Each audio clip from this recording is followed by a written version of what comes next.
ada nggak hal-hal perbedaan generasional, perbedaan anak dan orang tua yang emang susah gitu, Bung? Artinya itu hal yang memang beda aja dan nggak bisa dijembatanin gitu. Seapapun coolnya definisi kita terhadap musik yang kita percayai itu susah lah gitu. Mereka punya idol mereka sendiri gitu.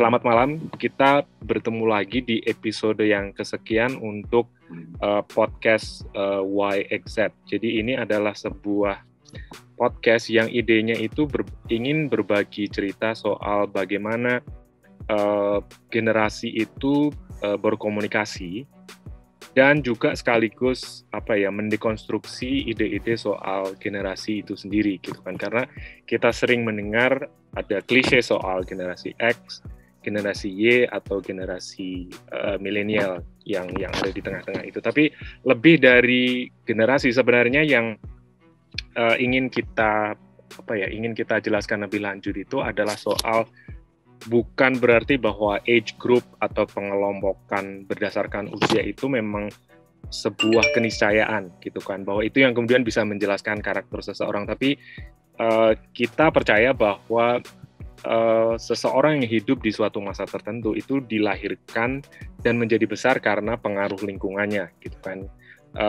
Kita pasti sering mendengar bahwa kondisi sosial ekonomi itu yang kemudian menentukan, katakanlah misalnya karakter seseorang atau bagaimana keputusan-keputusan itu diambil oleh anggota dari generasi itu gitu kan. Dan malam ini kita akan secara spesifik membahas soal bagaimana anggota dari generasi tertentu, terutama dari generasi X, yang mungkin untuk konteks Indonesia itu bisa kita jelaskan sebagai seseorang yang tumbuh dewasa di akhir masa Orde Baru di Indonesia, gitu kan, di akhir masa pemerintahan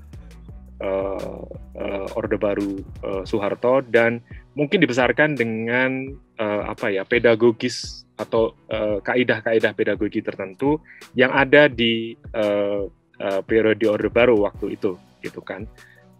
Jadi lebih dari sekedar definisi generasi, tapi ada kondisi khusus yang mengkondisikan orang tua itu atau seseorang yang ada di masa itu untuk menjadi manusia dewasa yang kemudian ketika dia berkeluarga pasti ada turunan-turunan nilai-nilai yang kemudian akan dia bawakan dan dia akan turunkan ke anak-anaknya gitu. Nah, malam ini kita punya tamu yang sangat istimewa, seorang seniman hip hop dari Bandung. Nama panggungnya itu Mork Vanguard. Dan kalau ada teman-teman yang sempat tahu scene hip hop Bandung, dulu tamu kita ini adalah salah satu dari pendiri kolektif hip hop Homicide, Bung Heri Sutresna atau Ucok Homicide. Selamat malam, Bung. Selamat malam, Bung. Ya, tapi sebenarnya ini sebuah kesalahan besar gitu kan kalau kita mengambil pelajaran atau parenting tip dari seorang musisi. Karena lebih dari sekedar musisi, Bung Ucok Homicide ini adalah juga seorang aktivis politik, juga aktivis sosial juga gitu kan. Dan sepertinya predikat yang kedua ini yang mungkin akan lebih relevan gitu kan untuk menjelaskan bagaimana dia menjadi orang tua atau bagaimana dia akan menurunkan atau mengimpart knowledge tentang pemahaman politik, pemahaman sosial kepada anak-anaknya. Itu kalau misalnya itu memang dilakukan dan Bung Ucok memilih bahwa oke, ini adalah knowledge yang akan saya sampaikan ke anak saya misalnya atau anaknya gitu kan. Karena sebelum kita masuk di sistem pendidikan modern misalnya, di masa pramodern misalnya, menjadi orang tua itu adalah proses menurunkan wisdom kepada anaknya gitu kan. Dan kalau saya mau mendefinisikan pendidikan, saya pikir itu adalah definisi pendidikan yang paling benar gitu kan. Bahkan di masa pramodern, pendidikan adalah bagaimana menurunkan nilai-nilai itu kepada mereka yang lebih muda gitu kan. Nah, pertanyaan pertama saya buat Ucok adalah sebagai generasi X, atau mungkin nanti Bung Ucok punya definisi sendiri soal generasi X ini apa, tapi intinya tadi seperti di awal saya jelaskan, seseorang yang hidup dari masa tertentu di akhir Orde Baru dan menjadi dewasa di bawah sistem politik dan sistem sosial tertentu. Sebagai generasi X, apa saja yang muncul dari masa muda, pengalaman penting atau nilai-nilai yang diambil dari masa muda yang sekarang itu masih terus dibawa setelah menjadi orang tua atau dalam proses membesarkan anak-anak tua. Ada hal-hal, ide-ide besar dari masa lalu, dari masa tua yang tetap akan diturunkan ke anak-anak. Oke, pertama-tama terima kasih nih udah ngundang. Meskipun saya ngerasanya apa ya, maksudnya ini ada saya harus cerita juga bahwa saya agak gagap juga dalam hal obrolan-obrolan seperti ini, terutama dalam hal penting, karena emang apa ya, terutama dalam 5 tahun ke belakang ketika ngobrol seperti ini tuh saya baru nyadar bahwa saya udah tua sebenarnya. Jadi artinya apa ya, baru ada obrolan itu kan sebenarnya ya dalam 10 tahun terakhir itu baru 5 tahun terakhir aja, kemudian ada hal kayak gap generasi dan lain sebagainya yang kemudian saya baru menyadari, aduh saya udah tua nih, maksudnya kayak gitu. Jadi kalau mohon maaf sebelumnya kalau memang misalnya saya juga masih dalam tahap belajar dalam hal ini gitu, maksudnya ada beberapa hal, banyak justru yang saya berusaha untuk beradaptasi dengannya gitu, maksudnya kayak gitu. Apa kebiasaan anak saya, apa kemudian kebiasaan buruk saya sebagai bagian dari generasi lama dan lain sebagainya gitu ya. Mungkin itu nggak penting-penting amat buat generasi sekarang gitu. Kayak gitu, saya masih dalam tahap belajar juga dalam hal itu gitu. Jadi kalau nanti misalnya ada beberapa hal yang justru saya banyak belajar dari kawan-kawan yang lebih dulu berhadapan dengan generation gap seperti ini gitu maksudnya. Tapi satu hal yang saya pastikan bahwa kemudian kalau pertanyaannya apa hal yang penting bisa dibawa, itu sebenarnya saya lebih kayak mencontoh bapak saya sebenarnya, orang tua saya lah maksudnya. Ketika orang tua saya tuh gak banyak preaching, tapi sebaliknya adalah lebih banyak mencontohkan kayak gitu.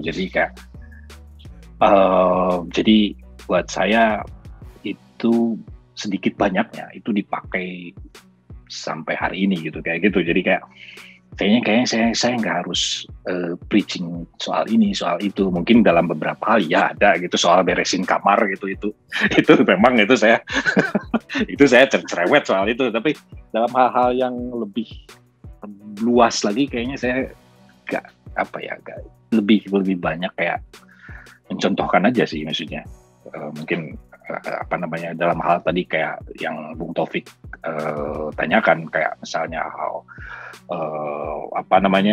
sosial atau politik atau apapun lah gitu, maksudnya saya lebih nyaman ketika kemudian saya lebih posisi saya adalah sebagai bukan sebagai orang tua yang lebih punya pengalaman kemudian memberikan petuah-petuah, meskipun ada sedikit tua dikit gitu kebiasaan buruk itu, tapi paling enggak saya bisa memilah mana yang kira-kira harus dicontohkan atau yang mana yang kira-kira lebih kadang-kadang lebih sering saya kasih nasihat gitu, misalnya gitu, jangan terlalu banyak megang handphone, lebih baik baca buku. Itu sebenarnya mungkin buat anak-anak sekarang nggak relevan gitu ya. Sia-sia mereka itu juga sia-sia itu. Mungkin mereka juga baca buku dari PDF e-book gitu, mungkin nggak tahu juga ya. Maksudnya hal seperti itu gitu. Tapi ya kadang-kadang itu masih tetap terjadi kayak gitu intinya. Jadi banyak hal lain lah maksudnya. Tapi ya saya lebih banyak lebih banyak. Kayak misalnya saya membawa anak-anak ke tempat-tempat yang memang mereka nanti bertanya gitu. Meskipun ada juga hal-hal yang mereka tanpa saya apa ya, istilahnya bawa pun mereka suka bertanya gitu, terutama aktivitas saya, kemudian kenapa saya melakukan ini, melakukan itu dan lain sebagainya. Jadi kayak justru triggernya dari apa yang saya lakukan gitu. Jadi mereka tuh curious dengan sendirinya gitu, penasaran gitu. Mungkin lebih ke situ sih. Kalau garis besarnya gitu. Nah, tadi itu lebih kepada metode dan lo masih bercerita secara umum. Tapi kalau saya boleh tahu, ada nggak hal atau nilai atau value atau pandangan politik atau pandangan sosial atau ideologi yang lebih spesifik yang itu diniatkan memang diturunkan ke anak-anak?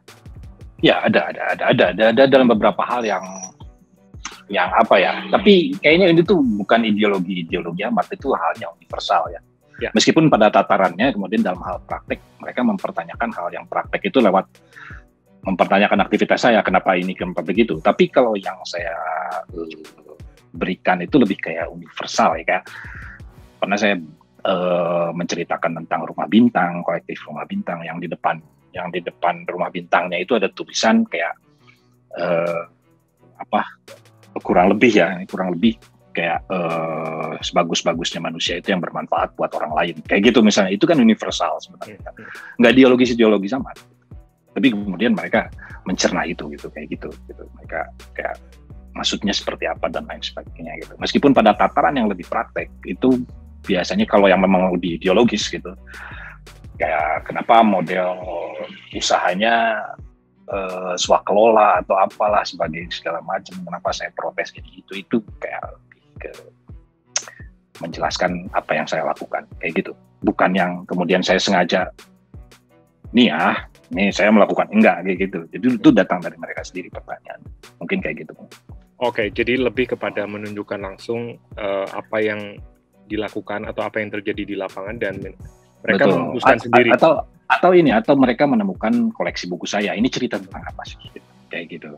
Ya baru saya, meskipun kadang-kadang saya suka sengaja menaruh buku-buku itu di tempat yang terlihat gitu, supaya mereka bertanya gitu. Kadang-kadang suka seperti itu. Kayak, ini menarik nih sampulnya, Bab, ini cerita tentang apa sih? Ini kayak gini gitu, kayak gitu. Kemarin anak saya meminjam buku saya yang baru saya beli itu tentang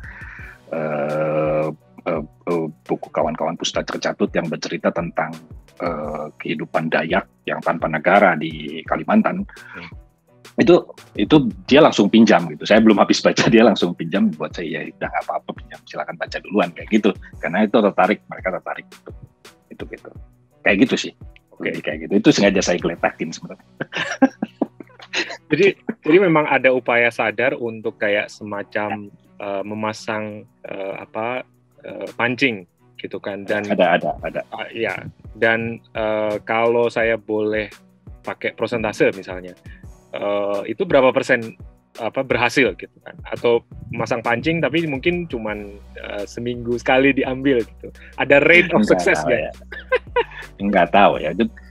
Saya nggak tahu parameternya apa gitu untuk mengukur itu. Tapi yang pasti ketika mereka penasaran itu itu lebih dari cukup buat saya. Misalnya ketika saya memakai kaos saya yang kaos aliansi kawan-kawan, aliansi warga menolak penggusuran itu.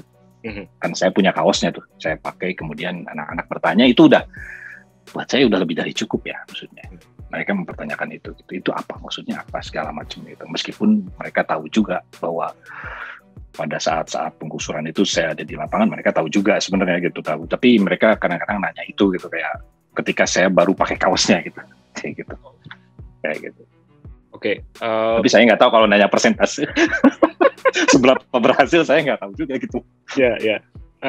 Saya pernah baca artikel soal dua anak perempuan Obama gitu kan. Ini bukan soal Obama dan pandangan politiknya, tapi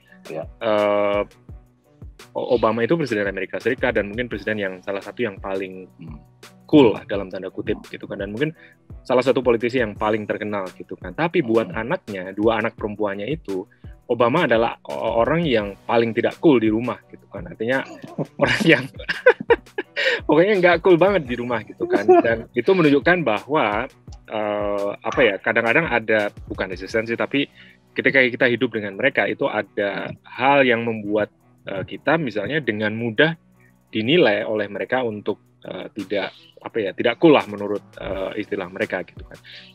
Itu terjadi juga nggak di rumah tangga, Bung? Itu dia, itu kadang-kadang saya penasaran juga dengan persepsi mereka tentang saya gitu. Tapi saya nggak menanyakan itu gitu. Kadang-kadang mereka suka berdiskusi dengan sepupunya tentang saya, membicarakan apa segala macam. Yang saya penasaran adalah apakah itu sesuatu yang cool buat mereka atau enggak. Misalnya suatu hari anak saya yang kedua itu protes. Maksudnya secara tidak langsung ya. Maksudnya saya nggak tahu itu protes apa enggak, tapi kalau buat saya protes. Kenapa sih Babab gitu, panggilan saya itu Babab gitu. Kenapa sih itu Babab ada di Spotify, di recommended-nya gitu.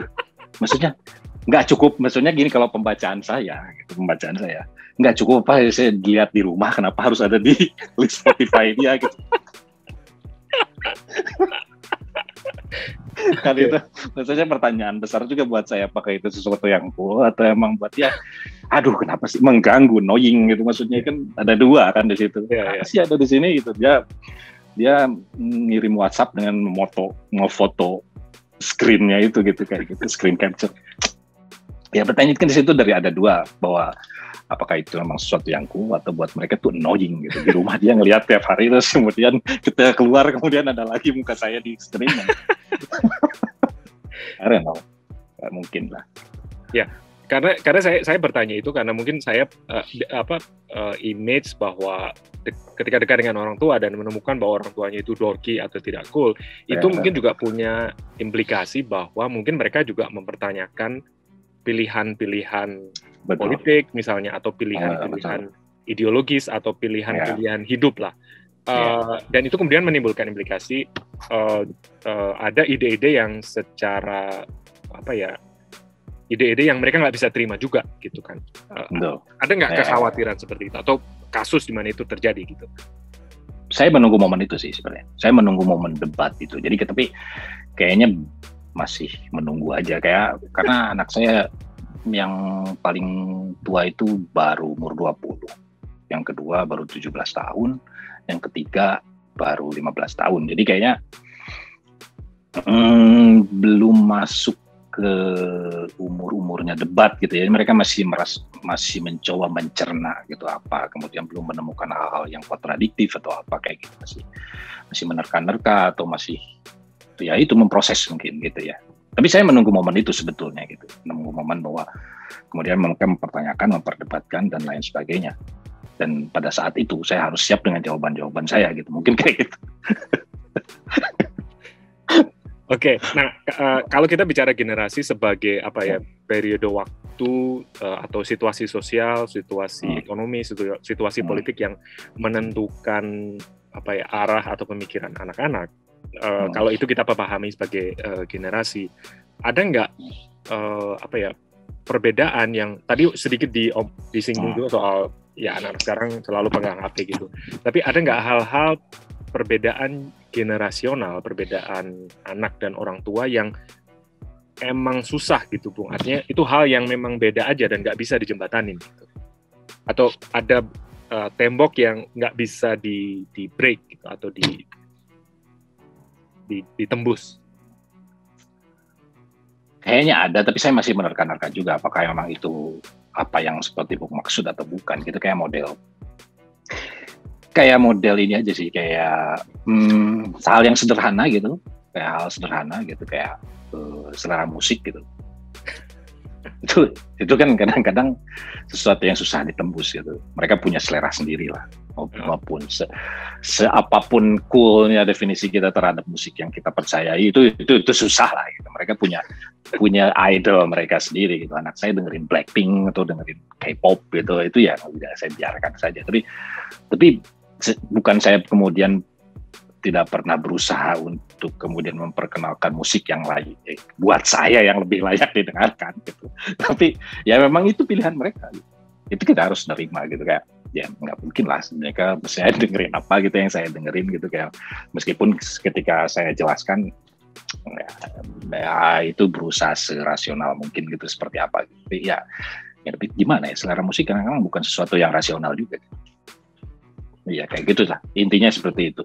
Atau mungkin hal-hal yang kayak misalnya seperti yang beberapa hari ini saya perdebatkan, bukan debat sih sebenarnya.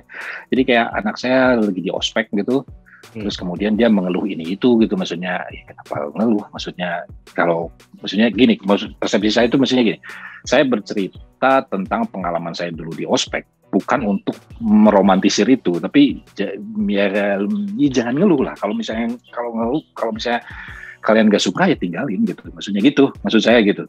Kalau bukan kemudian saya meromantisir dulu, gitu aja cengeng gitu. Dulu saya begini, bukan, tapi lebih kayak ke itu pilihan kamu gitu. Kalau kamu gak suka ya tinggalin gitu, kayak gitu. Hal seperti itu. Itu saya nyoba nembus itu gitu, hal seperti itu.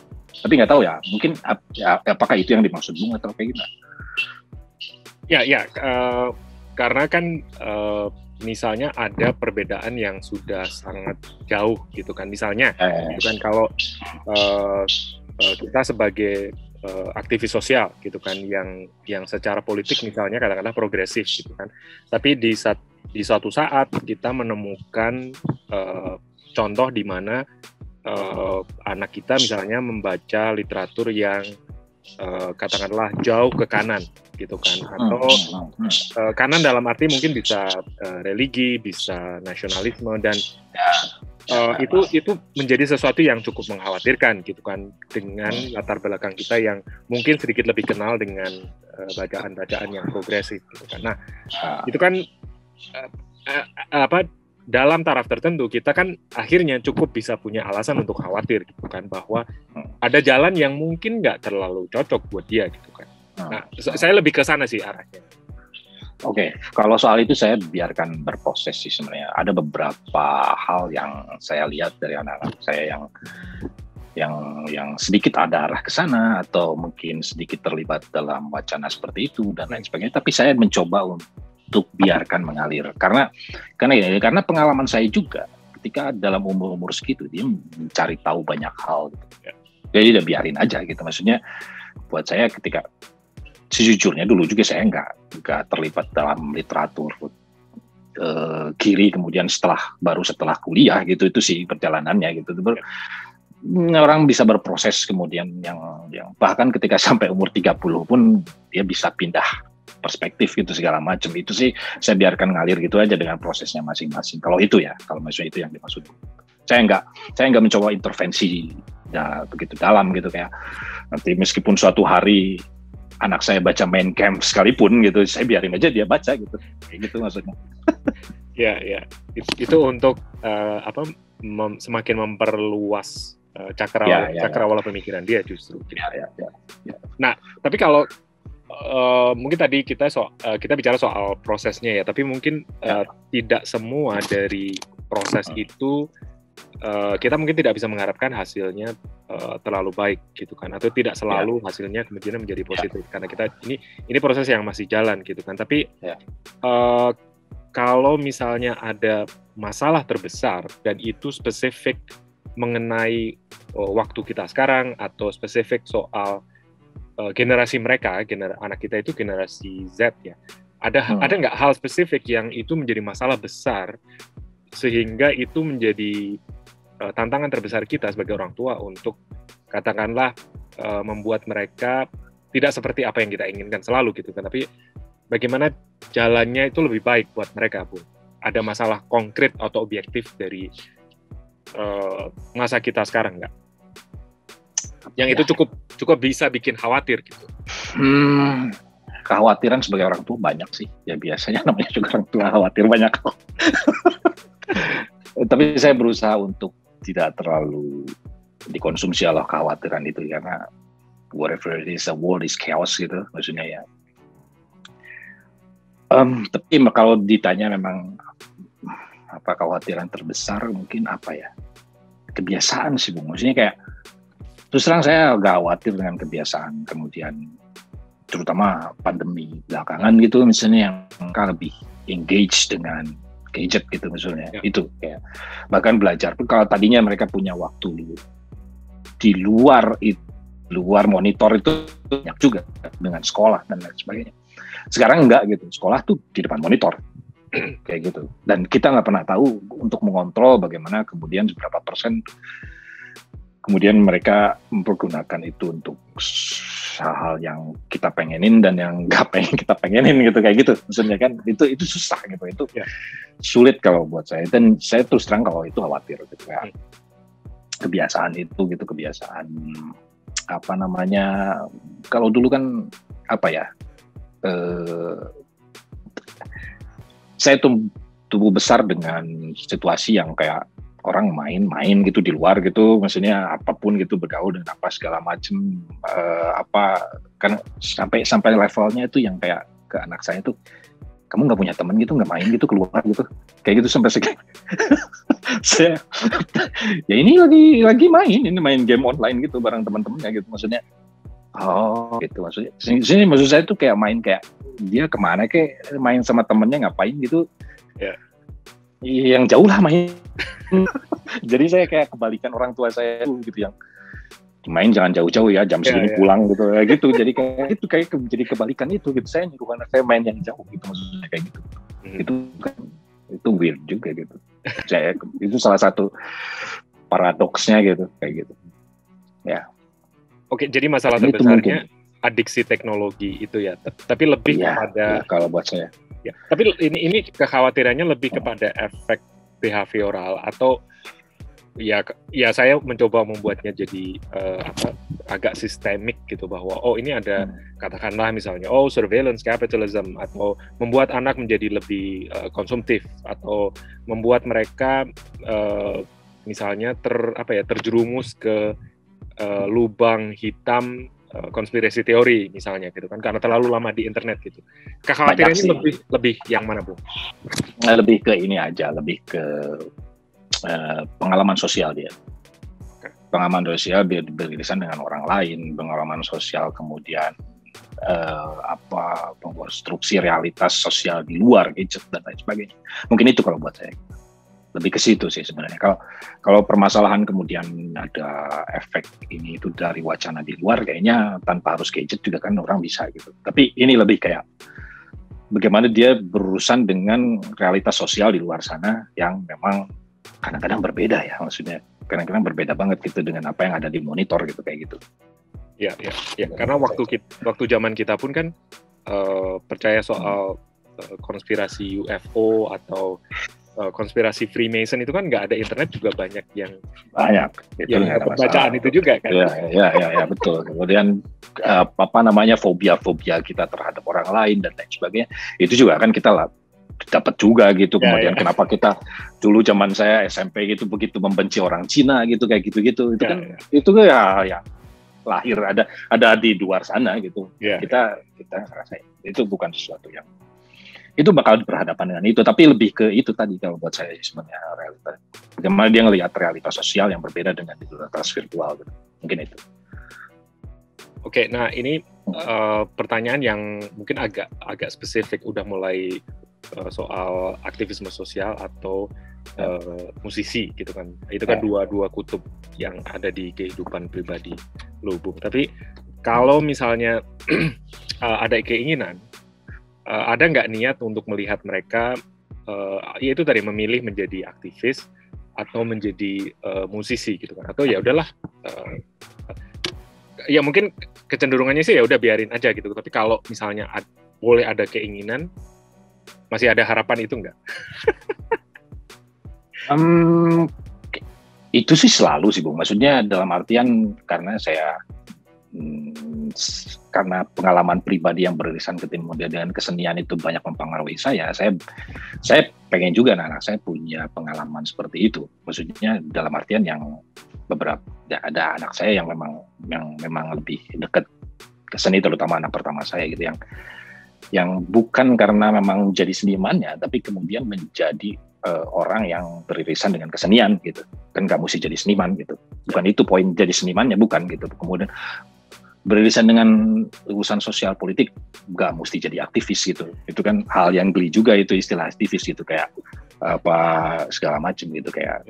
Tapi kemudian bagaimana kemudian dia jadi bagian dari pergerakan zaman itu gitu. Pasti mereka punya versi sendiri lah gitu, pasti kemudian di kemudian hari gitu mereka terlibat dengan itu, udah apa segala terdampak dengan keputusan politik dan lain sebagainya. Itu pastilah, itu keniscayaan gitu. Kayak gitu aja sih sebenarnya, lebih ke situ kalau saya. Ya, dan itu lahir dari kesadaran bahwa anak-anak kan punya zamannya sendiri gitu kan, tantangannya ya, betul. Beda, dan yang kita bisa siapkan adalah ya menyiapkan mereka aja gitu kan. Ya, betul. Itu aja sih sebenarnya, lebih ke situ, lebih ke sesuatu yang pada suatu saat nanti mereka akan berhadapan gitu, kayak gitu aja gitu. Oke. Kalau kesenian sih kayak lebih kayak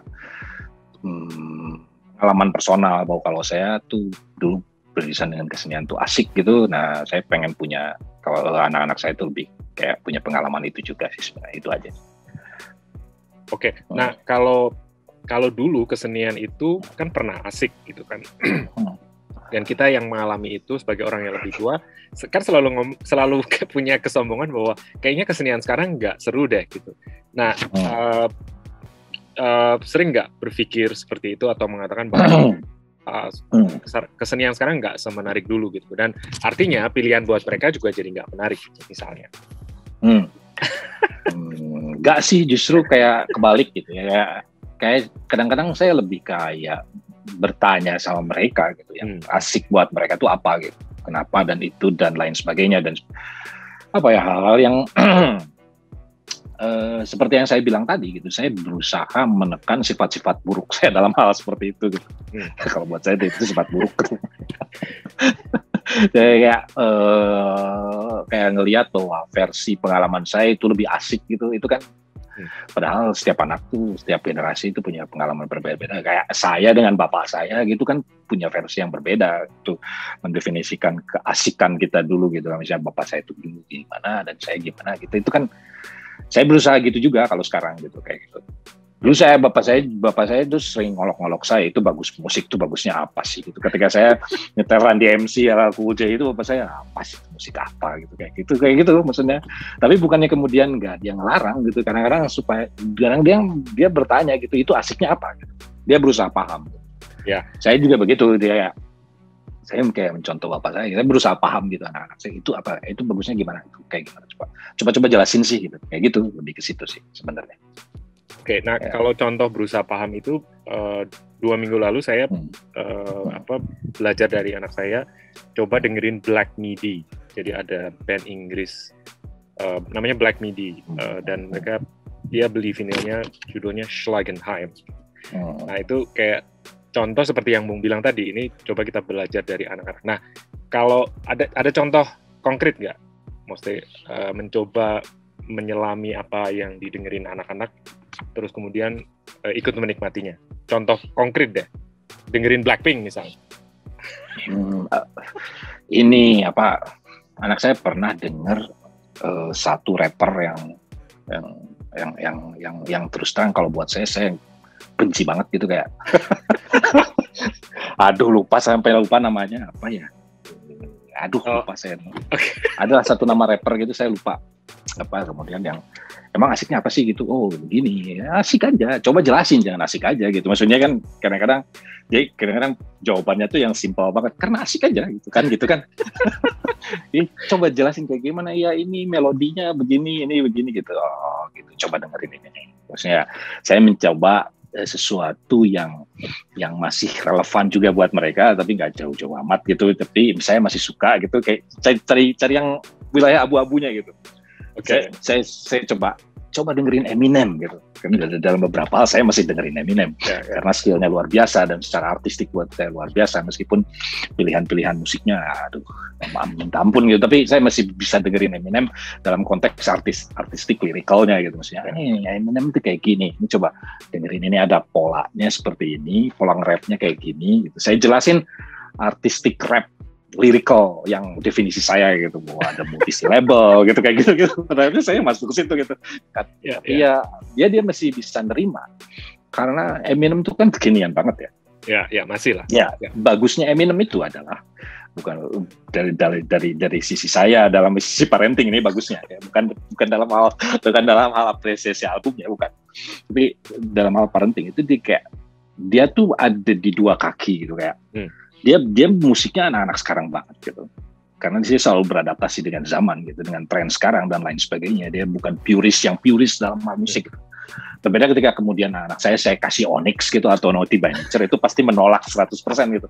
Tapi ketika saya kasih Eminem dia itu masih kayak oke, dia paham. Kemudian masuk ke konteks lirikalnya gitu. Kayak gitu sih kalau buat saya. Mungkin saya coba cari tengah-tengahnya itu apa ya yang bisa nyambung ke dia, mungkin itu. Ya itu kayaknya mungkin parenting tip paling penting malam ini gitu kan, mencari satu hal di mana anak dan orang tua bisa sama-sama menikmati. Iya. Oke, ini pertanyaan terakhir, Bung. Dan mungkin pertanyaannya mungkin nggak ada jawabannya atau mungkin susah jawabannya gitu kan. Tapi kalau ada satu hal yang bisa mendefinisikan kesuksesan sebagai orang tua gitu kan, bagaimana lu mau mendefinisikan bahwa saya udah berhasil nih sebagai orang tua gitu kan, dan nggak tahu mungkin 20 atau 30 tahun lagi tidak ada regret lagi gitu bahwa saya sudah menjalankan tugas dengan baik sebagai orang tua. Definisi sukses itu apa sebagai orang tua menurut Ibu?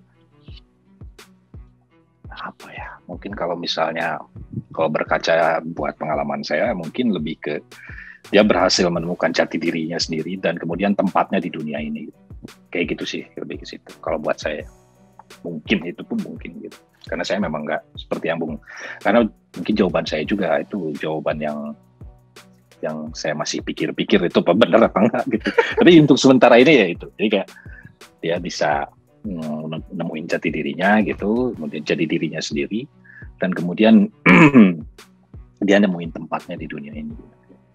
Posisinya ada di mana, irisannya dengan orang lain itu seperti apa dan lain sebagainya, mungkin itu. Tapi saya pikir itu bisa jadi kalimat penutup yang paling pas sih untuk dialog kita malam ini gitu kan, karena yang paling baik, yang paling jauh bisa dilakukan oleh orang tua itu saya pikir sih lebih dari mempersiapkan sekolah mereka mempersiapkan mereka bekerja. Yang paling penting adalah ya itu tadi, membantu mereka menemukan jalannya sendiri gitu. Ya, betul itu sebenarnya. Oke, ini jadi sangat serius akhirnya gitu kan. Saya pikir itu paling relevan untuk. Tapi soal parenting itu emang hal serius sih. Kadang-kadang cuma kita aja yang suka dibawa main-main, padahal itu hal serius. Sangat serius. Dan kalau tidak dilakukan dengan benar, ya itu tadi mungkin 10, 20, 30 tahun ke depan kita hanya punya penyesalan. Apalagi melihat mereka tiba-tiba sekarang udah kuliah gitu kan, 20 ini udah 20 tahun, nggak di rumah lagi gitu. Iya, betul. Udah keluar rumah itu. Kayaknya sedih banget gitu momen-momen itu. Saya lagi menikmatinya justru sekarang. Oke, dan dengan COVID justru saya pikir malah kita lebih punya banyak waktu dengan mereka. Itu satu juga. Paling tidak ada berkah dari bencana ini. Oke. Terima kasih sekali kita udah berdiskusi sangat menarik dengan Bung Ucok Homicide. Sekali lagi terima kasih Bung. Selamat menjalankan aktivitas dan sekarang saya bisa mengatakan ini dengan sangat serius dan tidak basa-basi lagi, jaga diri dan jaga kesehatan karena sekarang udah bukan basa-basi lagi kayak gitu. Nanya temen gitu apa kabar tuh udah bukan basa-basi. Iya. Benar-benar nanya. Karena besok bisa juga positif atau hal yang lebih buruk datang. Ya betul. Oke, makasih Bung. Ya. Kita bisa wrap up dari sini. Ya, siap. Thank you so much. Terima kasih. Ya.